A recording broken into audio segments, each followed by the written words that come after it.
ভাবি, আসসালামু আলাইকুম। ওয়ালাইকুম আসসালাম।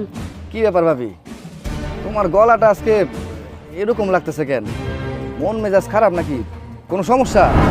আমগো কি কোনো মন আছে ভাই? আর আমগো কি কোনো সমস্যা থাকে?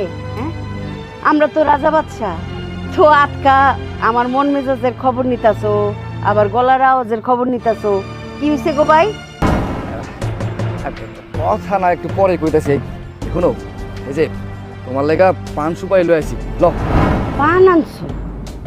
এই পান সুপারি নাই না ভাই? যদি কইতা ভাবি গো আমগো ভাই আইও, একটা ডাল ভাত খাই যাইও, এতে আমি বহুত খুশি হইতাম। ও ভাই, পান সুপারি খাওয়ার মতো বিলাসিতা আমার নাই, আমি পান সুপারি খাই না ভাই। আরে আমি তো জানি তুমি পান খাও না, খাওয়ার অভ্যাস করো। আর তাছাড়া তোমার যে এখন বয়স, সেটা তো পান সুপারি খাওয়ারই বয়স। এটা কি কথা কও নাকি কও? হ ভাবি, উনি তো ঠিকই কইছে। তাছাড়া ভাইজান তো চলে গেছে, অনেক বছরই হয়েছে। আপনি তো একা একাই থাকেন, একা একা আপনার সময় কেমনে কাটে? পান সুপারি খাইলে তো আপনার সময়টাও একটু কাটে। বোন রে, যার স্বামী নাই তার কি পান সুপারি খায় সময় কাটে? হারে, স্বামী যার নাই তার দুনিয়াতে কিছুই নাই, তখন তার পান সুপারি কে? তখন তার পোলাও কুরমাও খায় সময় কাটে না। শুনো, তোমরা যেভাবে বারে বারে বয়স বয়স করতেছো, মনে হইতেছে আমার এক ঠ্যাং কবরে যায় রইছে। তোমরা কি কবর খুঁজতে আইছো ভাই? আমার নিয়ে শোয়াই দিবা? নেও। আরে কি কইতেছো তুমি এসব? এরকম করতে যাবো কেন?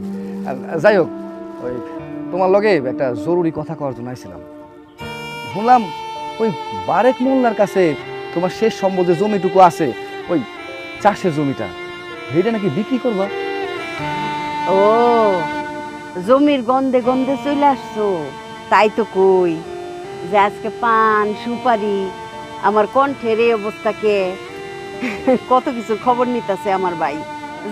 যাজ্ঞা ভাই, ওই জমি বারেক ভাইয়ের কাছে বিক্রির কথাবার্তা কইছে।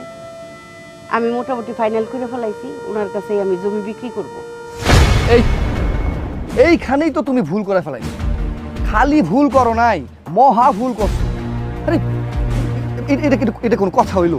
জমি জায়গা যখন তুমি বিক্রি করবা, সর্বপ্রথমে কাছের লোকজন, আত্মীয় স্বজন যারা আছে হ্যাঁ করে না কইবা। হেরা যদি জমি জায়গাটা না কিনতে পারে, তারপর তুমি বাইরের মানুষের কাছে কইবা। তা না করে তুমি বারেক মোল্লারে কইছো জমিটা নেওয়ার জন্য। দাও ভাবি, তোমার জমি যদি বিক্রি করার হয় তাইলে আম্মুর কাছে বিক্রি করো, আমরাই লই। তাছাড়া আমরা কি ফ্রিতে লমু নাকি? টাকা পয়সা তো দিব।